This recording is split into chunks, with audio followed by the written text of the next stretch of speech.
Marcos Costales es el invitado especial en la edición 51 de Compilando Podcast. Marcos es administrador de sistemas Linux con multitud de certificados en su haber. Su constante inquietud le están llevando actualmente a la conversión en DevOps. Ha sido desarrollador del muy popular cortafuegos GUFW y de otras muchas aplicaciones de software libre como Folder Color, Anoise y el navegador UNAV para Ubuntu Tax. Precisamente UNAV será uno de los puntos centrales de nuestra charla de hoy con Marcos, con el cual también departiremos del sistema Ubuntu Tax, de la comunidad UBports que lo mantiene, de los dispositivos compatibles que puedes instalar y cómo lo puedes hacer fácilmente con instalador que la propia UBports facilita. Igualmente, y como Ubuntu Insiders, que es, haremos una parada para repasar la última LTS de la distro de Canonical, la 20.04, con una atención especial a la recomendación de Marcos de por qué cambiar a Nemo en lugar de Nautilus como navegador de archivos. Te recomendamos su tutorial al respecto que encontrarás en las notas del programa. Y no solo por sus grandes contribuciones de código, Marcos Costales es uno de los referentes del país en software libre, sino por su activismo en pro de este tipo de código con organización de eventos como la celebradísima UbuCon 2018 en Sison, con charlas y conferencias, con su participación en el podcast hermano Ubuntu y otras hierbas y su disposición siempre en pro de la comunidad. Es un placer y un honor contar hoy en Compilando Podcast con Marcos Costales. Hola Marcos, ¿qué tal estás? Muy buenas Paco, aquí estamos. Muy bien, ¿y vos? Encantadísimo de volver a contar contigo en otra edición de Compilando Podcast, en la que ya pues hemos tenido la suerte de comentar contigo muchísimas cosas desde aquella UbuCon de Sison de hace ya algunos años, en la que hablábamos por primera vez y después hemos tenido la oportunidad de repasar diferentes etapas de Ubuntu Touch, de algo que no hemos hablado mucho y vamos a hablar hoy un poquito más, es de UNAV, ese navegador libre que nace en principio para Ubuntu Touch. Para todos aquellos que no sepan qué es UNAV, explícanos tú mismo, el creador de esa herramienta. Bueno, el fundador, que luego hay más desarrolladores también, bueno, ¿vale? fundador. Que luego si eso los nombramos, que también son parte muy importante del proyecto. Bueno, pues UNAV viene de U de Ubuntu y NAV de Navigator, entonces es un navegador GPS para Ubuntu Phone, que ahora ya no se dice Ubuntu Phone, sino Ubuntu Touch, ahora que lo lleva UBports. Y simplemente es un navegador GPS que nació cuando no había ninguno y que busca precisamente estar en sintonía con la plataforma de UBports y de Ubuntu Touch, que es simplemente que sea libre, que no espíe al usuario, que respete al usuario, digamos. Y es una herramienta que, lógicamente, si es libre no se puede basar en Google Maps. ¿Qué es lo que hay debajo corriendo? ¿Cuáles son esos mapas, Marcos? Bueno, pues los mapas actualmente, ahora he trabajado este verano en la versión offline, ¿vale? Entonces, bueno, hay los mapas online y offline. Los online son de CartoDB, que creo que es una empresa española, si no me equivoco. No son unos mapas muy vistosos, pero bueno, hacen su función. Y luego tenemos los mapas offline, que son de OpenStreetMaps, puros y duros, y están servidos por una aplicación que es OSM Scout. Uh-huh. ¿Y esta idea de dónde surge? ¿Cómo nace? ¿Cómo nace? Pues nace... Bueno, yo soy un Ubuntu Insider, entonces tuve el privilegio de que Ubuntu me cediera un móvil, un BQ de aquella, y yo te hablo, yo creo que por el 2015 ya, que hablabas que aún conocía mucho de ella, pues imagínate, desde el 2015, y de hecho es un dato que podemos hablar luego sobre la obsolescencia programada, porque este BQ con Ubuntu Touch sigue teniendo soporte. Cada mes hay una actualización, pero bueno, vamos a la pregunta que me has hecho. Entonces yo estaba muy alegre con mi Ubuntu Phone, pero un día, yendo con mi novia a un pueblo de Asturias, resultó que deberíamos haber tardado como una hora Y yo cabezón, que yo quería usar mi Ubuntu Phone en lugar de mi Android, pues dije, venga, vamos con Ubuntu. De hecho, yo solo uso Ubuntu desde que me lo dieron, ¿eh? Y tardamos 3 horas en llegar. Entonces me dije a mí mismo, ¿qué puedo hacer yo respecto a esto? Y yo tenía un poco de experiencia con una aplicación que había hecho que fue un auténtico fracaso, pero tenía un poco de experiencia de geolocalización, de incluir mapas, de incluir marcadores, usar una base de datos con esos mapas. Entonces, digamos que, bueno, tenía un poco de conocimiento, pero bueno, a partir de ahí me puse manos a la obra a crear el GPS. Y bueno, en más o menos yo creo que recordar que en un mes y medio ya estaba algo presentable y fue pues un reto interesante porque al final te planteas decir cómo sé que estoy en ruta, cómo no lo sé, cuánto... Hay unos problemas ahí detrás que la verdad es que son bastante apasionantes. Y me comentabas antes, hace un ratito, que no eras, bueno, que eras el fundador. Te decía el creador y tú me decías, bueno, el fundador, porque hay mucha más gente creando. Fuiste el pionero, el que se le ocurrió la idea y el que se metió a picar código por primera vez. Pero ¿quiénes son los miembros ahora del equipo? Sí, pues, bueno, los miembros ahora mismo, digamos que son Joan Cibersip y yo, ¿vale? Pero bueno, en estos años han pasado más desarrolladores. Ha pasado, por ejemplo, a Aaron, que hizo una migración de las librerías de Ubuntu Touch, de las que había, a otras nuevas que era necesario hacer. Dan Chapman, que es el que hace Deco, que colaboró un poco en los diálogos de la aplicación. Luego hay dos personas muy importantes, que es Joen Berrot, creo que es alemán, y Nekeles Ramanathan, que creo que por el nombre es indio, pero debe vivir también por Alemania, por ahí, porque Ubuntu Touch tiene mucho tirón en Alemania, por lo visto, y esos dos son unos cracks, y llevaron una app al siguiente nivel con su programación. Hicieron una interface muy limpia, muy bonita, que es la que yo mantengo. Entonces, bueno, el mérito del navegador por debajo puede ser mío, pero el resto es de mucha otra gente, como estos dos programadores que son excepcionales. Y luego también Olivier Tiroy, de Canónica, que también colaboró un poco en algunos probleminas que había en UNAF. Y ese es el equipo que hubo durante todos estos años. Ahora mismo activos, pues Joan, un saludo para Joan, que sé que seguro escucha este podcast, y yo mismo aquí. Hay algo que algunos de nuestros oyentes, o muchos de nuestros oyentes, se estarán preguntando. Bueno, ¿y cómo puedo probar UNAF? ¿Cómo puedo conocer esta herramienta alternativa a la tan conocida herramienta de Google? Pues con Ubuntu Touch solo, no se puede usar en más sitios, y a mí tampoco me interesa que se use en más sitios. ¿Por qué motivo? Porque UNAF quiere ser una aplicación que fomente la migración a Ubuntu Touch. Ojo, también usa librerías Ubuntu Touch, ¿vale? Pero que bueno, realmente es Qt por debajo y un poco de HTML, pero hay unos componentes de Ubuntu Touch que esos no están, por ejemplo, en Plasma Mobile, ¿vale? ¿Qué pasa? Si tú al final hay mucha gente, por ejemplo, en las redes sociales, mucha, que me pide una app para Android. Yo no quiero tener una app para Android. ¿Por qué? Porque en Android tienes montones de navegadores GPS.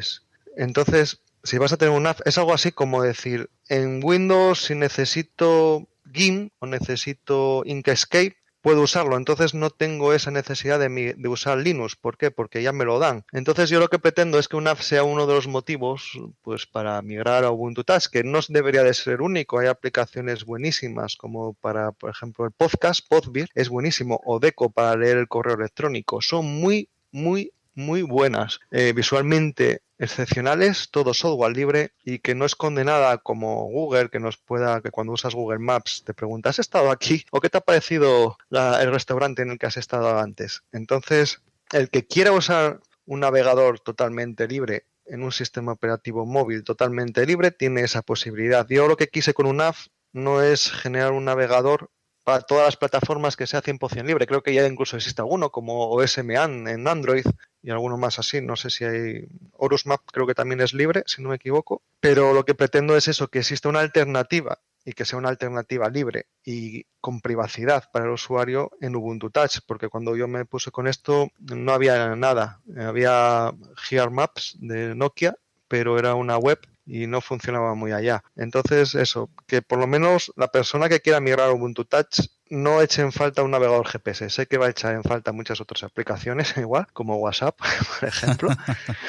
Pero eso, ahora es verdad que en los últimos tiempos han salido más plataformas. Por ejemplo, yo cuando creé una app era Ubuntu Touch y ninguna más. Luego salió Plasma Mobile basado en Ubuntu Phone. Ahora no sé si está basado o no en Ubuntu Phone. Y ahora están saliendo más plataformas como Modian, creo que se llama, basado en Debian, y Manjaro o cosas así. Pero bueno, actualmente al final son Linux puros. Esas plataformas nuevas que salen de móvil, más puros que igual Ubuntu Touch, que no permite, por ejemplo, permite ejecutar aplicaciones de escritorio, pero a través de un Libertine, una librería de emulación. No es tan puro como si fuera el mismo Ubuntu que tenemos en el escritorio, ¿vale? Y, por ejemplo, Mobian, creo que se llama Mobian, yo creo que es más Debian igual, pero bueno, al final tiene que estar siempre una base ahí de Android, simplemente por los kernels y por los drivers que usa el móvil. Bueno, y nos has dado la opción de usar UNAV, que es usando Ubuntu Tax. Algunos se preguntarán también qué es eso, aunque ya más o menos has apuntado lo que es, pero ¿qué es eso de Ubuntu Tax? ¿Dónde nace y quién está haciendo eso? ¿Canonical o quién? Bueno, pues primero vamos, Canonical hacia el 2015 sacó un móvil, un sistema operativo para móviles, y además sacó con BQ el primer móvil, que era el BQ 4.5. Luego al año sacó el Meizu MX4, el MX5 y luego creo que el BQ también E.5. Con esos móviles tú los comprabas y ya te venían con Ubuntu Phone. Ubuntu Phone era Ubuntu, ya te digo, llevaba Unity creo que 7, de aquella cuando en el escritorio había la 8 y estaba basado en Mir, con lo cual había una cierta incompatibilidad ahí, ¿vale? Canonical lo intentó, lo hizo bien, yo creo. Creó una comunidad que yo nunca vi una comunidad igual. Mira que he visto muchas en el software libre. Estoy muy metido en la comunidad de Ubuntu Desktop, porque bueno, también tengo otras aplicaciones como Goof o Folder Color o tal. Pero la comunidad que hubo en el móvil desde el principio fue increíble. Increíble en el sentido de que tú haces cualquier cosa y tenía un valor inmenso, la gente se entusiasmaba. Era una comunidad muy pequeña, pero era increíble. Por ejemplo, yo recuerdo que en la primera UbunCon que hubo en Alemania, en la primera UbunCon Europe, porque hay más UbunCones en el mundo, pero bueno, la Europe, la que hubo en Alemania, vino Nathan, que es la voz del inglés, que hay en inglés para UNAV, y todo el mundo le conocía, pero no por ser Nathan, que es un miembro distinguido de la comunidad desde siempre en Ubuntu. Es un chico que hace muchísimas cosas en Ubuntu, incluso escribe libros y todo. Y no, le conocían como la voz de UNAV. Tío, yo me vengo aquí y me conocen como la voz de UNAV, porque tiene una voz muy guapa, además, que es muy bonita, la voz de él en UNAV. Y entonces, ¿qué pasó? A Ubuntu no le fue muy bien, a Canonical, con Ubuntu Phone. Y como yo creo recordar que a los 3 años abandonó el proyecto. Para mí fue un palo porque yo había trabajado muchísimo en UNAV. En mi tiempo libre es que llegaba de trabajar y estaba igual 3 o 4 horas diarias dándole caña y prácticamente eso, comía para la cama y trabajar, programar UNAV para la cama, así todo. Entonces fue muy agotador. Pero bueno, encantado de haberlo hecho, la verdad. ¿Qué pasó? Que no se vendió mucho.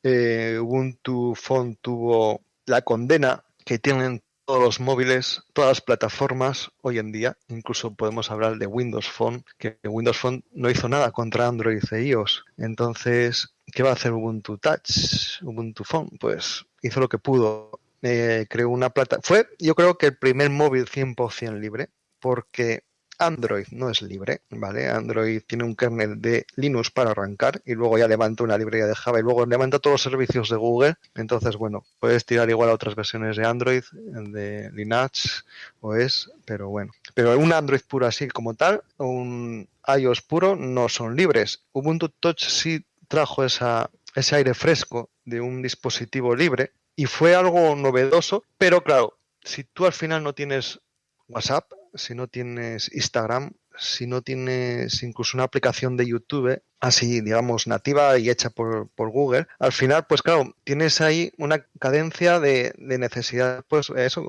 puedes usar Telegram, siempre existió Telegram desde el principio, ¿vale? Pero es eso, al final no te puedes escribir con gente de WhatsApp, que claro, es privativo, al final es el juego, ¿no? Quiero un móvil 100% libre, sé que voy a tener que prescindir de WhatsApp. El problema es que hay gente que no quiere prescindir de WhatsApp o no puede prescindir de WhatsApp. Y WhatsApp no va a hacer una versión para...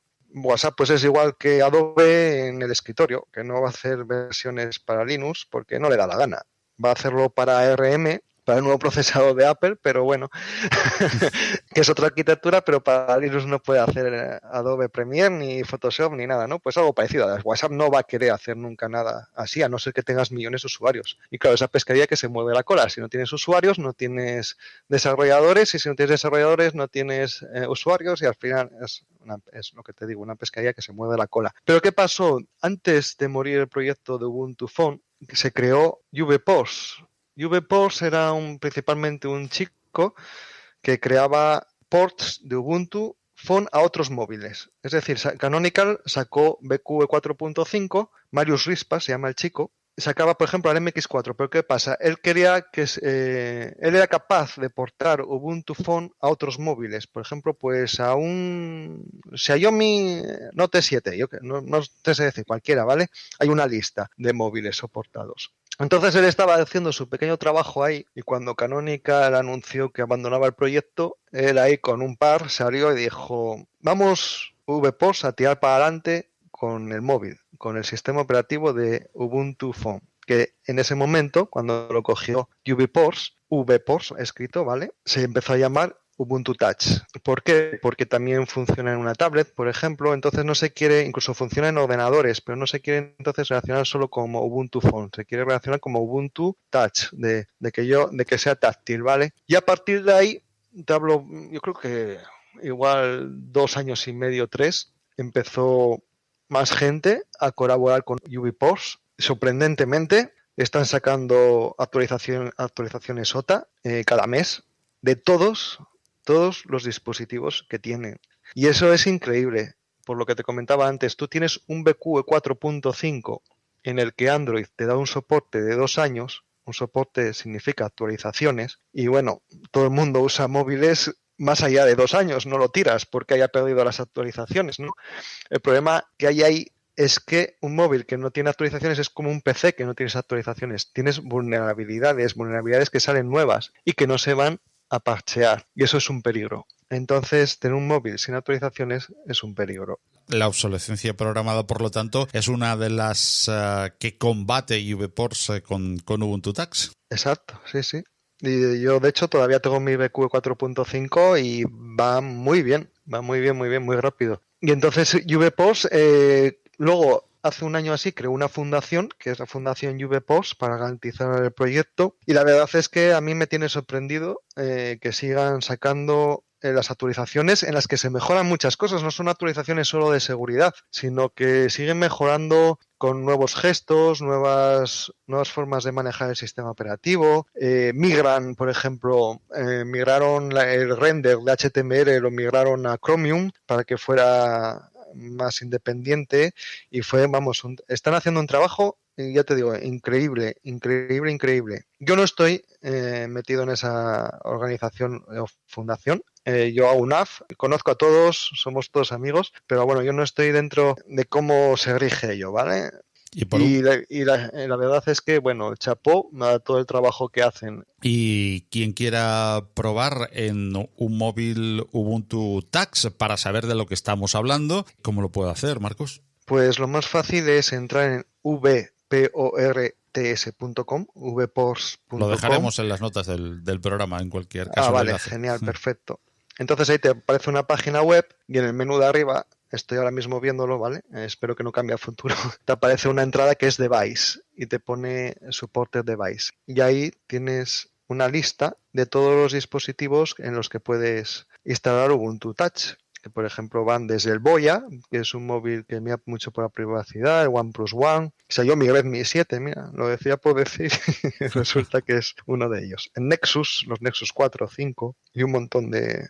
La verdad es que, a ver, estoy mirando toda la lista entera y mira, es más fácil la URL, device.ubuntu-touch.io y aparece una lista yo creo que de 25 o 30 móviles. Entonces, Tú con tu móvil, es importante, tu móvil tiene que tener desbloqueado el bootloader, El bootloader, ¿no? ¿vale? Para poder El flashearlo, ¿no? bootloader, exacto. Tiene que estar liberado porque si no, no puedes hacer nada. El problema es que casi todos los móviles que compramos suelen estar bloqueados. Pero bueno, tener suerte o saber desbloquearlo de cierta manera. Eso digamos que es lo peor que podemos tener si queremos usar Ubuntu Touch. Y luego VPost tiene un instalador que es súper sencillo, en el que simplemente conectas el móvil, te lo reconoce, te pregunta ¿qué quieres instalar? Te permite instalar incluso Android de nuevo, por si quieres, si te arrepientes, tener una forma fácil de volver atrás, de volver a restaurar todo. Y nada, te dice en qué canal quieres estar, estable o experimental, y ya está. Le das, te dice reinicia en bootloader, reinicias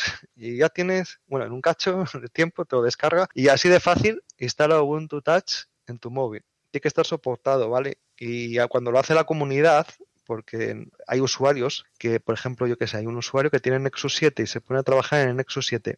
Ese port está hecho según los conocimientos o lo que haya trabajado ese usuario, ¿vale? Puede haber cosas que para un móvil en concreto pues no le funcione algo, que no le funcione, yo qué sé, pues la cámara, porque se está trabajando en ello, ¿vale? Entonces en esa página que hay un porcentaje de cómo está de migrado. Bueno, pues animamos a todos los oyentes de Compilando Podcast a que se atrevan con su móvil y si no, bueno, pues con el móvil que tengan anterior, si no quieren todavía porque no se atrevan o necesiten algunas de las herramientas que tienen en el móvil actual, a probar Ubuntu Touch, porque se van a llevar una gratísima sorpresa y sobre todo porque es muy muy fácil, como tú decías, de instalar. Dejaremos en cualquier caso en las notas del programa un enlace hacia esa página de UBports en la que podemos probar ese desarrollo y una AFA de Marcos Costales, nuestro invitado de hoy en esta edición de Compilando Podcast. Pero Marcos, como bien decía, es también Ubuntu Insider y tiene más aplicaciones hechas para el desktop de Ubuntu. Y como buen conocedor de Ubuntu por dentro, pues no nos resistimos a preguntarle, aunque sea de manera resumida, lógicamente, porque podríamos estar charlando con él horas y horas, ¿qué le parece ese último lanzamiento? Vamos a hablar de la LTS, ¿no? Del de hace un mes, ¿no? Un mes y pico del 2010, porque normalmente suelen aportar algo menos. Las LTS suelen ser los grandes cambios. ¿Qué te parecen los últimos cambios y el último rumbo de Ubuntu después de esa 20.04, Marcos? Bueno, yo no uso Ubuntu, yo uso Ubuntu Budgie. Unity la usé años. De hecho, me gustó mucho cuando usaba Ubuntu Phone y a la vez Ubuntu en el escritorio, que iba a buscar, tú me dejabas un móvil con Android y yo intentaba deslizar Unity hacia de izquierda a derecha, pero por mis ordenadores, que uso ordenadores Trustware casi siempre, pues Unity nunca fue muy fluido en mis PCs, por lo que al final siempre tiraba a otros sabores oficiales de Ubuntu. Y normalmente estuve como un año y pico con Ubuntu Mate, y desde hace también un año y algo estoy con Ubuntu Budgie y me encanta. Entonces, lo que haga Canonical con Unity o no, que la migración a GNOME, la verdad es que no me afecta tanto porque al final yo estoy usando otro entorno de escritorio distinto. Pero bueno, me parece muy bien. La 20.04 me ha parecido una release muy buena. También yo creo que fue por el kernel que metieron, el kernel 5 de Linux. Yo creo que imprimió muchísima velocidad. También GNOME mejoró mucho y eso es importante. Y también creo que Canonical solucionó algún problema de rendimiento de GNOME. Y al final la versión de Ubuntu me gusta bastante. No me gusta GNOME. Personalmente no me atrae, tengo malas experiencias con GNOME 3 porque lo he probado en algunos Ubuntus medios antes de los LTS y me acuerdo cuando, por ejemplo, que no había el botón de apagar. Entonces no tenías forma de apagar tu sistema hasta que investigabas por internet y tenías que ir al menú de apagar y pulsar Alt para que apareciese apagar. Y dices tú, eso no se puede dar a nadie. No, o sea, no hay que tener esas cosas. Ahora ya no lo hay ya, lo han cambiado, pero a mí GNOME 3 no es de mi agrado. Yo creo que si fuera por GNOME, yo no usaría GNOME 3, usaría KDE, por ejemplo. Pero bueno, lo bueno es que en GNOME se basan muchos más entornos de escritorio, Bueno, también como Mate, como Kubuntu está siendo Xface. bastante reconocido en esta 20.04 con respecto a ediciones anteriores, e incluso la propia KDE usa Ubuntu, la 20.04, como base para su distribución KDE Neon. Por lo tanto, Sí, Ubuntu está últimamente, aunque el sabor oficial, digamos, sea el de Genome, detrás KDE pues está cobrando también una importancia enorme porque Kubuntu está teniendo pues muy buena prensa y porque KDE precisamente coge a Ubuntu como base para su distribución bandera. sí, sí, pero por ejemplo, cualquiera, bueno, voy a hacer autobombo,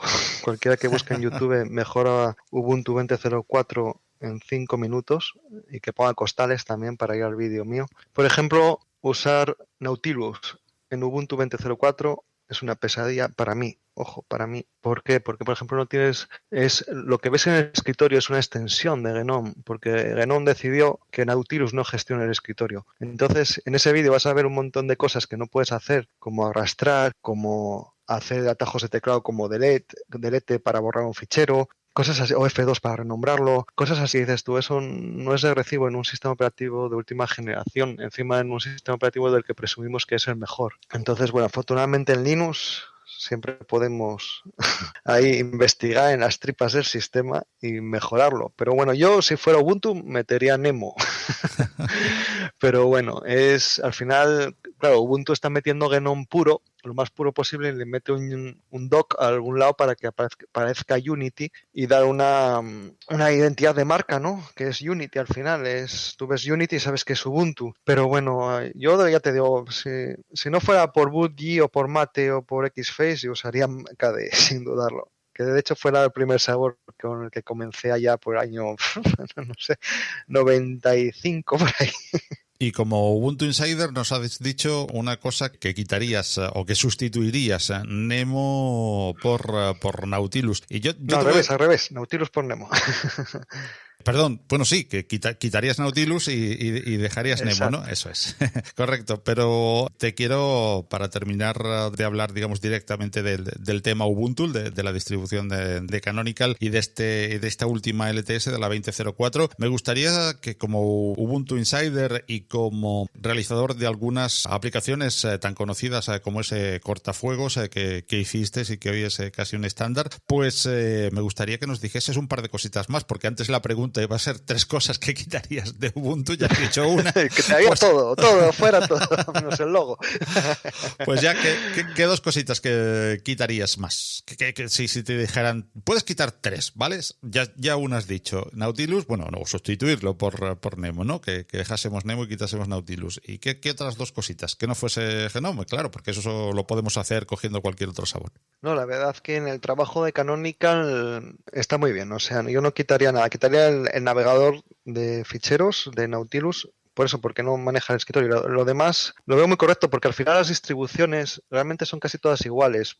Y lo que cambia es la paquetería. Es decir, pues una te lleva un reproductor de audio y otro te lleva otro. Otra uno de un vídeo y otra otro. Uno te lleva el GNOME Terminal y otro te lleva el Xface Terminal, algo así. Al final es un compendio y un poco de mimo en solucionar bugs. ¿Qué haría yo a Ubuntu más que quitarle cosas? Igual un poco más de congelación, porque Ubuntu al final juega ahí en el filo de ser Debian inestable. Se basa en Debian inestable. ¿Qué pasa? Que a veces tú coges Ubuntu 20.04 y tiene errores que dices tú, ¿cómo puede una LTS tener estos errores? ¿Por qué? Porque llevan 9 meses en los que actualizan toda la paquetería desde Debian inestable y a partir de ahí son las alfa y las betas. Y la gente que reporte cosas que pues lo intentan solucionar. ¿Qué pasa? Si hay un bug en Debian inestable, ese bug entra para adentro y queda en Ubuntu 20.04 hasta que por un backport se solucione. Pues igual no jugártela con las LTS de esa manera. Yo tampoco metería, por ejemplo, las versiones que no son LTS, yo las quitaría, porque para mí yo no les veo ninguna utilidad. ¿Por qué? Porque a mí me ha pasado muchas veces con los programas de estar desarrollando y tengo que probarlo en la última versión y pruebo en la última y funciona. Y cuando salga el siguiente Ubuntu deja de funcionar. por ejemplo, con Folder Color pasó. Folder Color en una de las versiones antiguas, la 17.10 o algo así, dejó de funcionar porque Nautilus no permitía esa extensión, no funcionaba ninguna extensión con Nautilus. Y en la siguiente versión ya funcionaba. Claro, eso a mí me genera una cantidad de errores reportados que te agota, o sea, y al final no es culpa mía, es culpa de Ubuntu, que igual lo arrastra de Debian inestable o tal. Entonces, igual quitar todas estas versiones de 9 meses, que yo no sé quién va a instalar un Ubuntu para 9 meses y luego tener que volver a actualizar, porque yo de hecho estoy en las estables, en las LTS, porque yo no quiero formatear cada 9 meses, yo quiero estar pues 5 años ahí con ella, aunque luego tengo la versionitis y cada 2 años instalo la más nueva, que mejora mucho, pero bueno. Y luego también igual le daría un poco más de poder a la comunidad. ¿Y por qué te lo comento? Porque con VPOS he visto que ha mejorado mucho Ubuntu Phone. Ubuntu Phone, que se convirtió en Ubuntu Touch, ha mejorado muchísimo desde que lo lleva la comunidad al 100%. Y al final con Ubuntu estás un poco más a la intemperie de lo que decide una empresa, que tiene unos programadores y decide meterte Snap a calzador y te lo mete a calzador. Y yo usaba Chromium con Ubuntu siempre, pero a mí no me gusta Snap. No me gusta Snap porque lo considero lento. Mira, esa es una de las cosas que yo quitaría, Snap. Tu pregunta. Entonces... Me vas pisando las preguntas porque iba a preguntarte ahora por las nuevas paqueterías con respecto a los repositorios, pero me encanta porque así es muchísimo más fluido. Sí. Entonces es eso, de que al final son lo que decide la empresa, porque a Ubuntu le interesa tener peso en el IoT, en el Internet de las Cosas, y Snap es muy bueno para el Internet de las Cosas. Pero entonces quiere crearlo como estándar, ¿cómo? Pues metiéndolo a calzador en el escritorio, que vale, como calzador. Pues es muy fácil desinstalarlo, ¿vale? Como igual que cualquier paquete. Yo lo primero que hago cuando instalo Ubuntu es desinstalar Snap y no tengo ninguna aplicación con Snap. Yo no me rasgo las vestiduras porque venga Ubuntu con Snap. O sea, somos todos mayorcitos y cuando dice la gente es que Ubuntu lleva Snap, pues desinstálalo. O sea que es bien fácil, ¿no? Pero bueno. En todo caso, quiero decir que estoy en contra de todas las paqueterías nuevas como Flatpak y AppImage o Snap. Ya que es una de las preguntas futuras, pues lo dejo ahí.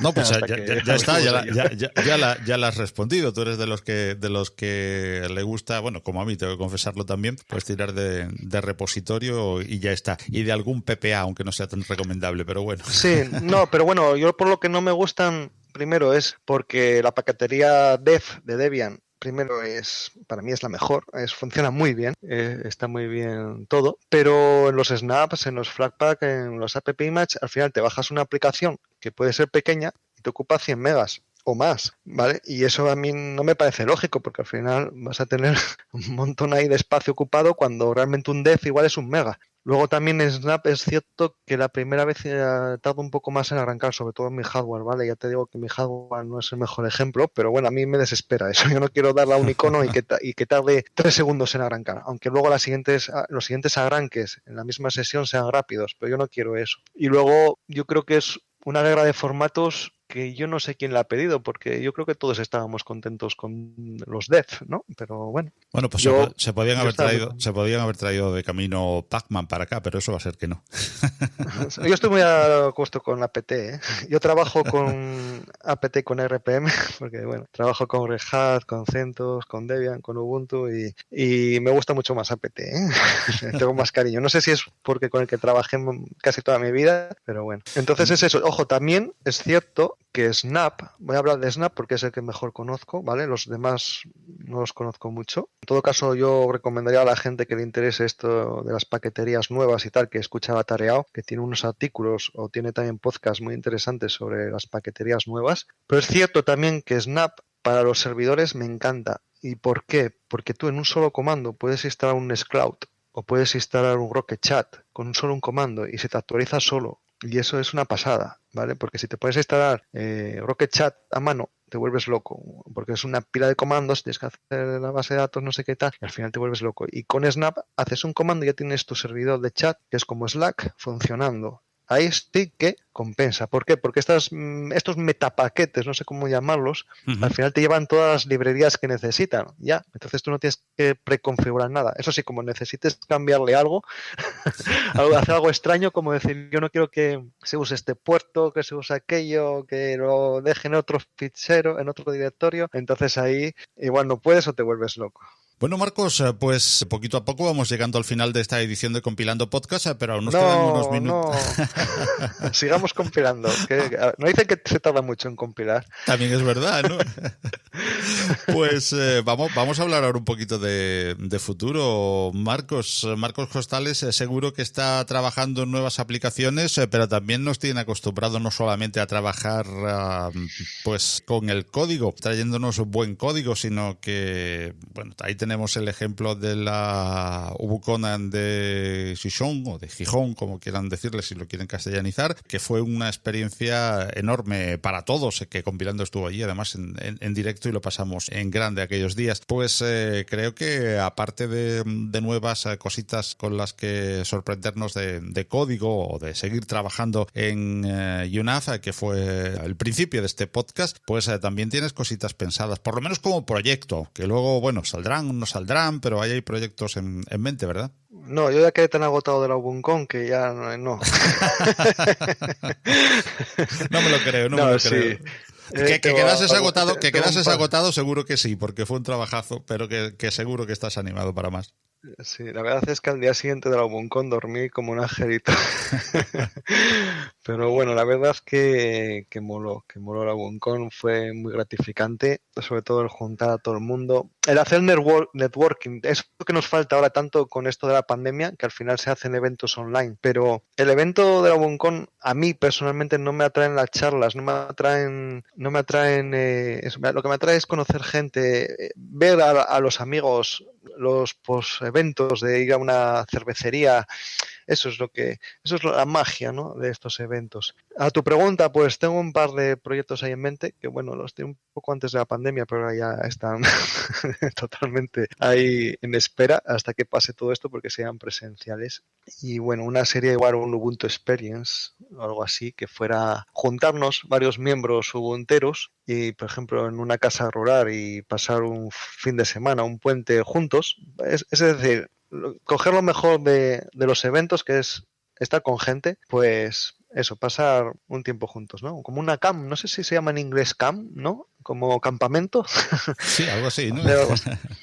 Pues eso, pasar, no sé, yo lo haría en Asturias, obviamente, y decir, pues mira, nos quedamos en una casa grande, la alquilamos y vamos hasta el pueblo, hasta el bar del pueblo, a jugar a la brisca con los paisanos, vamos luego a caminar un poco de montaña, a ver películas juntos, o sea, hacer un poco de comunidad, ¿no? Pues apunten los oyentes de Compilando el Ubuntu Experience, y en cuanto pase la pandemia y oigan Ubuntu Experience por tierras asturianas, ya saben quién está detrás. Sí, lo que pasa es que ahí va a estar, vamos, los sitios van a estar súper acotados. Porque no sé yo cuántos cabrán en una casa rural, pero igual 10 personas, máximo 8. Así que no sé.